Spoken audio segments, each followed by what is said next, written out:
Hello, viewers. Good morning, good afternoon, and good evening to everyone. I'm glad to welcome you all once again to my channel. In this video, we are gonna see another interesting topic, layer 2 switching. The term switching is inevitable to every network, but you need to believe the term switching was not there in early days of networking.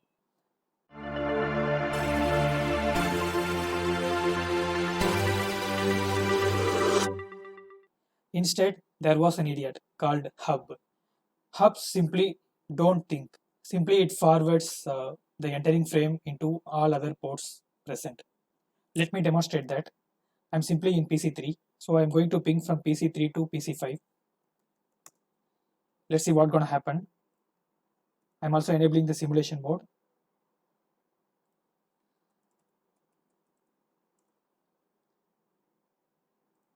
Actually, the frame is generated.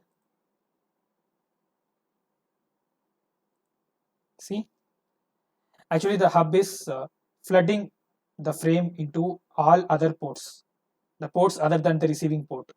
So we cannot use hubs in the network as it is not efficient enough. Imagine if you use hub in your network when you try to communicate one device, but every time you try to communicate, your packet, your frame will be forwarded to all the other devices present in that network, which is exactly not required, right? So the network becomes highly inefficient and there will also be errors. So to replace this idiot hub, um, people replaced another device. People brought another device called switch. Actually, switch is an intelligent one. Usually the format of Ethernet frame is like this. Actually, the data is encapsulated by the Ethernet header and the Ethernet trailer. Switches always read this information and take the forwarding decision according to that.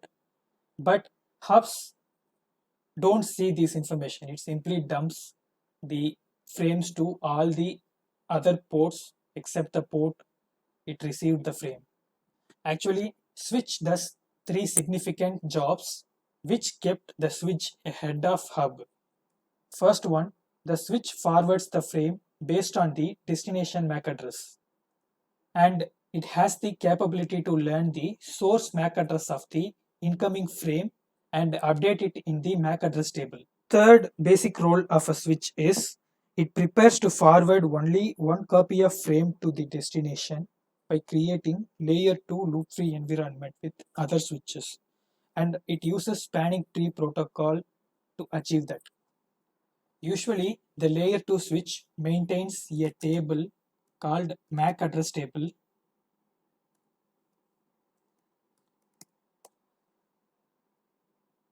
in which it has the details of the MAC address and the ports through which the frames to be forwarded.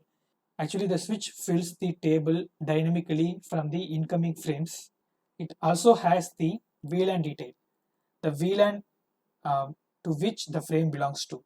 This is the network I am going to demonstrate. From this PC, let me try to reach this one. I am in simulation mode now.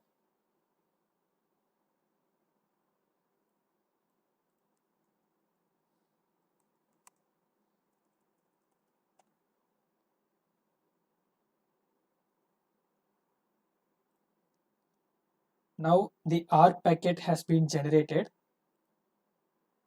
In this R packet, I am simply forwarding the ARP request to the group address, the broadcast address.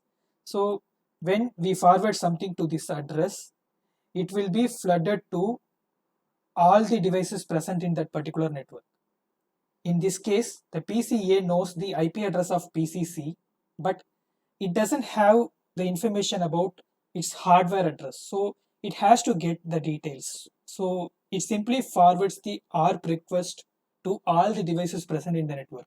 In my case, I am keeping all the ports of this switch in the VLAN 1. So everything in a single network.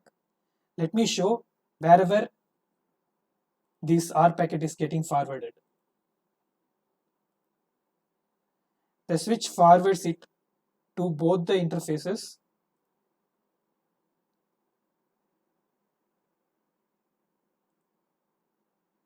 the PCC actually replaced with the ARP.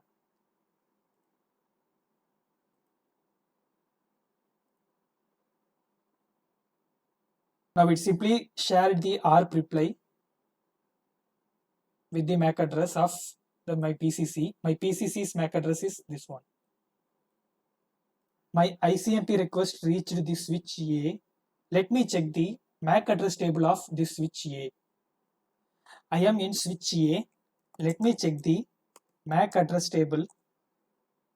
In my MAC address table, I have the MAC address of my PCA and the MAC address of my PCC. This is where I need to forward the frame.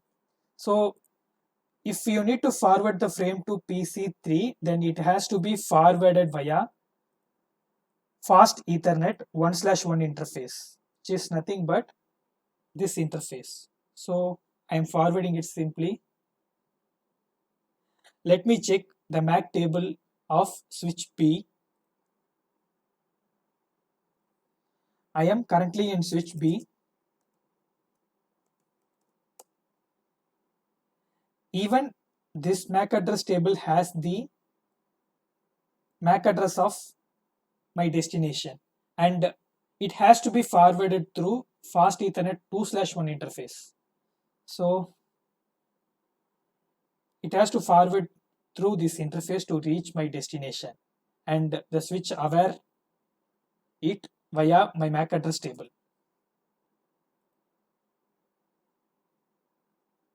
In same way, switch C will know the MAC address table, MAC address of my destination, and it will forward it via fast Ethernet 0/1. So it reached my PC.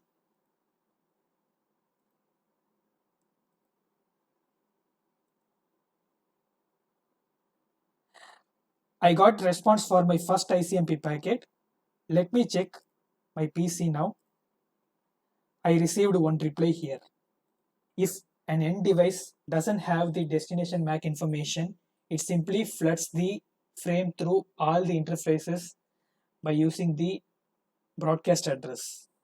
In my demo, the switch A and the switch B and the switch C, all three intermediate devices learn the MAC address of this destination via the ARP request forwarded by the PCA. But assume if the intermediate devices doesn't have the information, MAC information of the destination, what will happen? Let me show that. Use the clear command.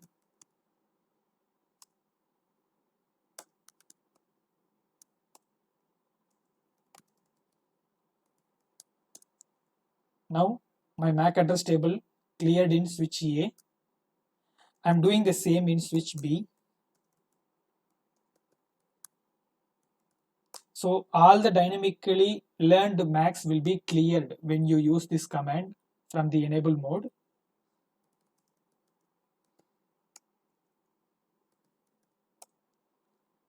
It got cleared, but my end device, I mean my PCA still have the information of the destination MAC. Let me verify that. It holds the destination MAC details of the particular destination.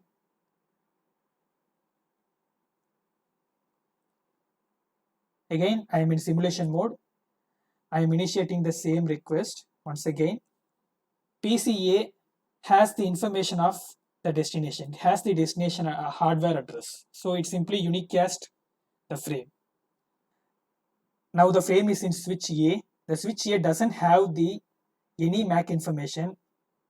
Shortly earlier, I cleared the MAC address table. Now let me show what happens.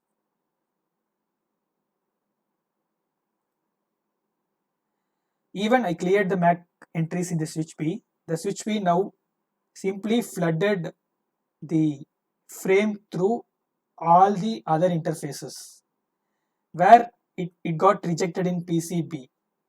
Let me show what happened here.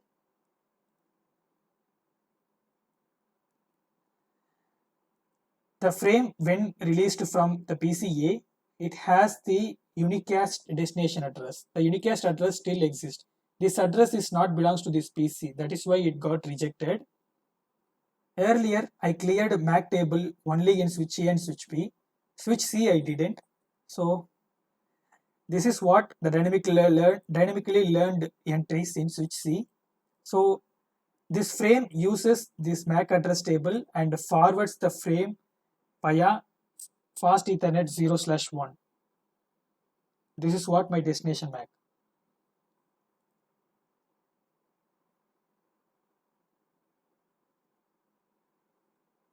Now the destination received. Let me check the MAC table in switch B. I am in switch B now.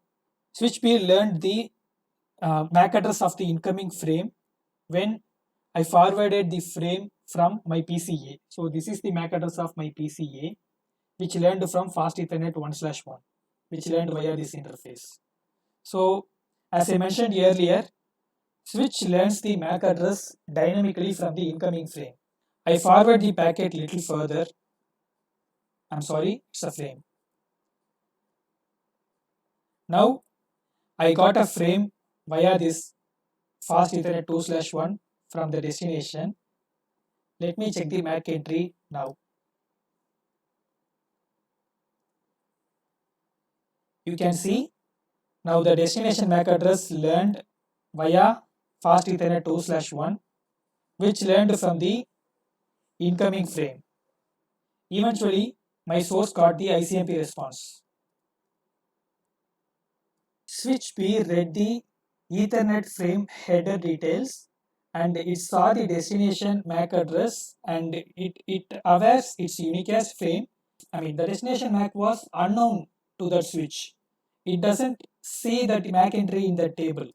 So it simply flooded the request to all other interfaces. Such frame is called unknown unicast frame, which is often flooded like a simple broadcast frame.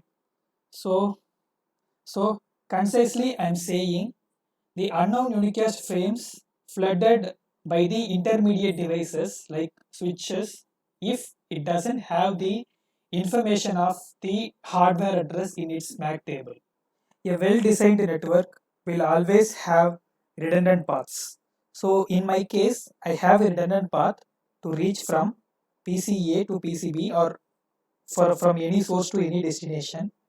Imagine a situation where all my devices are fresh, it doesn't have any MAC address information, it is yet to forward a frame. So it simply uses the flooding technique to forward the ARP request.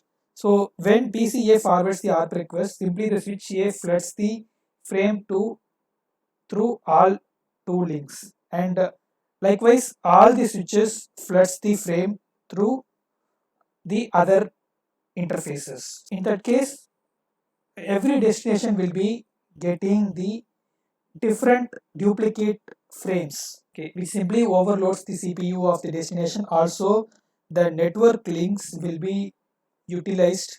At one stage, the network will become crippled and it will become inaccessible. Every device in our network often floods the frame, but all those flooded frames didn't affect our network. Do you know why? This is where an important protocol, spanning tree protocol, comes in, and I wish to explain that protocol in my next video.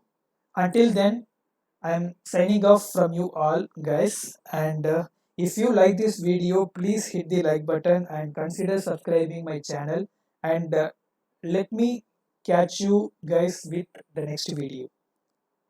Thank you.